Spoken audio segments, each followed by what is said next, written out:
2. John Fitzen here again. I told you guys I was going to bring you something you guys have been asking about sharpening. This is a no-brainer. It's a friend of mine, Bob. How you doing? Bob has the Hunter Honer, and we're going to talk to him on the Hunter Honer, and he's going to show you how to use it. It's the only thing I endorse in my shop. Flat spots, your nicks and burrs, clean your edge up, and don't worry about angle. At this point in time, you just want to get some steel off the blade and develop a rough edge. Exactly. If you don't get it rough, John, you didn't do your job, right? Also, now, you guys, so like I've told you guys before, take your finger, your thumb, you can go like that. If it slips off, you know it's not sharp. Right. Okay? That's another way. But if it's grabbing, but go ahead, Bob. Yeah. So we clean all that up, we develop it rough, you can feel it's rough. If you don't get it rough, you didn't do your job, right? And then you go back and do it again. So you get your edge rough, now you need to get rid of the roughness, so that kind of sets your next job up. So you have 2 posts right here, locates the edge of a cutting board or angle, right angle. You take your nickel or quarter and that coin hits the edge of the counter here and it locks the rod so it doesn't flex. This is going to put the angle back into the blade. So you put your thumb in the back, aim at dead center, and stroke until it runs smooth and quiet. I'm not ramming and jamming. Here it's just a nice firm stroke. It's getting rid of the roughness. Now how you know when the roughness goes is when it runs smooth and quiet. You can feel it, you can hear it. And you guys, when you get going on it, you'll feel it. You'll know what we're talking about on that down the road. Now you take that coin out, all right? Either one of those coins work, nickel or quarter. I use a nickel, guys. Yeah, he uses a nickel, I use a quarter. Okay, that's inflation.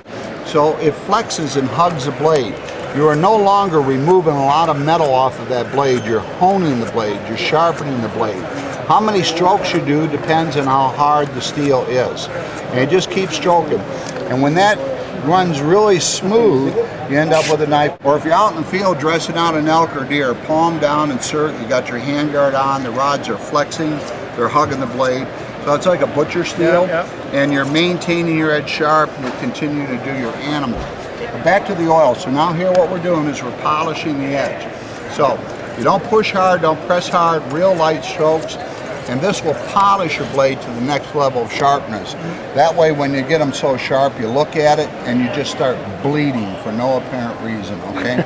But just add a little bit of oil there. You'll see. And that brings it up to where you can actually fillet the paper right in half, no problem. And you guys, I have butchers and chefs that they use the steel, but they're going to this, they have a little problem one day, they're hungover. This is a no-brainer, guys. You'll be able to do it, really. It's because of our patented flexing rods here, for the first time you can do a serrated knife. And it works really well on serrations, guys, and I get guys all the time, they bring in knives that they've gone down in with a little file or something like that. They screw them up. Leave them alone. The tips are the ones that really get dull and everything. And you use this, it's going to keep it up, and you're going to be happy. You're going to be calling me up and saying, Johnny, you rock. Bob, you rock. And so because of our flex, we take the flat side, lay it over on the one rod, and draw it down. Heel to the tip, heel to the tip. And that will vibrate. Now you don't push hard, don't press hard again, John. It's now you go simple, on a little bit different easy. angle. It's I mean, flat, on the flat side, the flat side. That's correct. If it was flat, remember that, guys. Yeah. So if you had your edge here, where the flat spot is here, and this is the knife, you would lay it over here like that. So if the edge is on this side here, you lay it over here on this side here. And you can do those combination knives where the front end of the knife is straight. You do that first. And then on the back side over here where, they're a combination knife, this does both of those blades and it brings them up. So my question to these folks out here is when you sharpen your serrated knives, you know what you do with them? You throw them away. So don't throw them away. Use the honer, sharpen those serrated edges. Bread knives, steak knives, you guys, I've sold these to Subway sandwiches. And they have the little serrated. They're throwing those knives away all the time. Now they're just going, oh my God, John, this is cool. In fact, what they've been having problems, guys stealing them. Right. I'm glad you brought that up because you see, they bolt them down now, see? And you put a little wing nut on there, but you want your bolt to be as big as the hole that's in there. A lot of Hunter Honer, not Hunter Grinder. It weighs an ounce. It's perfect for fishing, hunting, camping, backpacking, all that stuff. Even the military guys. Butchers. Oh yeah. It's like a no-brainer. Right. It's super light, and Right. like nothing fancy says. He wants things light. This is the lightest sharpener really you can get, and it's going to work. Now, it is used by our military personnel, those that do get it. And I sell it a lot. All right, and it's also used by the Department of Fish and Game. It's recommended by knife makers and manufacturers, including John. Me. And we have a whole list of them on our brochure. You get a brochure. Alan Gerber, Bud Tracy, Steve Macro, they're all there. Cold Steel. And so we have nice bright colors here, and we have 4 colors to choose from. And if you want, you have a dirty job or whatever it is, you can always get them in black. The military people always go for the dark colors, subdued colors. And I'm putting one of these on this big new A2 buoy I'm doing. It's 11 inches. I'm putting this on. And everything. So anyway. Big knives. Let me show them that, John. Look at this. How about that? Do an nice axe thick axe, right?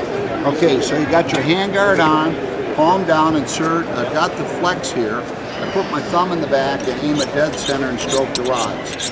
Okay? Now, this axe, by the way, runs about $250. It's not a cheap axe, but the people that make this axe, they love my sharpener so much they gave me the axe and bought a bunch of sharpeners. And dude, I've sent a lot of my tomahawks. I've sold this with it. Machetes. Everything. Big knives like this here are great for watermelons, roasts, and crowd control. There it is. Okay, so handguard on, dead center, heel to tip, heel to tip. See, you're not limited. You got one tool, it's going to do it all. So how do you sharpen them? It's very simple. The steel on scissors is very soft. So you just take one of my rods and you brush the bevel, heel to tip, heel to tip, heel to tip, heel to tip. And about 5-6 strokes, that's all it takes. And that will tune your scissors up to where they shear perfectly. So when they shear perfectly, they cut perfectly and give you a perfect cutting pair of scissors. It's very simple, very easy to do. And you can also do your fly tie-in scissors. What you do is just pull on one of the rods out of the handle, okay? And you open those fly tie-in scissors and you brush the bevel, heel to tip, and that will do it to where you can actually cut the hair, and it comes up perfect just like that, okay? Fish hooks. Here's for the fishermen out there. You cast and retrieve, cast and retrieve, and you bend the tip on the barb. So you hold that nitrite rod on an angle, just like that, John. You hook it over here. And I've done this, guys. And you pull, and it straightens the tip out, or breaks it off, one or the other. And then you go back to the groove, and you run it back and forth. These are knurls on those rods. And you just run it back and forth, and that gets your puncture power back in your fish hook, and you're ready to go. Protect your investment. Contrary to popular belief, John, knives are supposed to last your lifetime. You're not supposed to be out there buying knives all the time. And I have one company that they were buying knives every 2 months and everything because these guys, the way they were working it. But anyway, 25 years been doing it. What was the question? Let's tell them on the price. Oh, okay. Well, that's the best part. We save the best for last, John.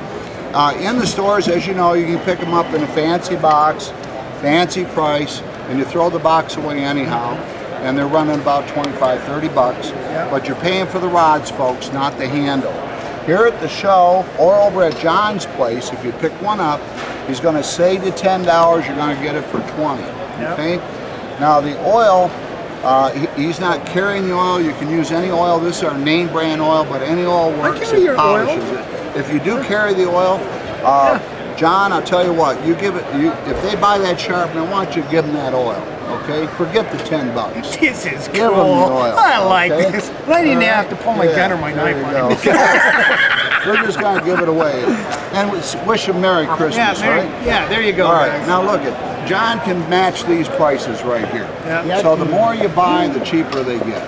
There you go. Yeah. Oh, hell yeah. So Christmas gift, guys. Stocking stuffers. Really cool. Cheaper you get. Okay, so for 20 bucks, look, it's real simple. I don't know about you, but I know about John and I. We've done worse things with a $20 bill, nothing to show for it except a headache and a good time. Huh? So there we are. Thanks for bringing this over. Hey, Bob, it's always a pleasure. All right. And everything.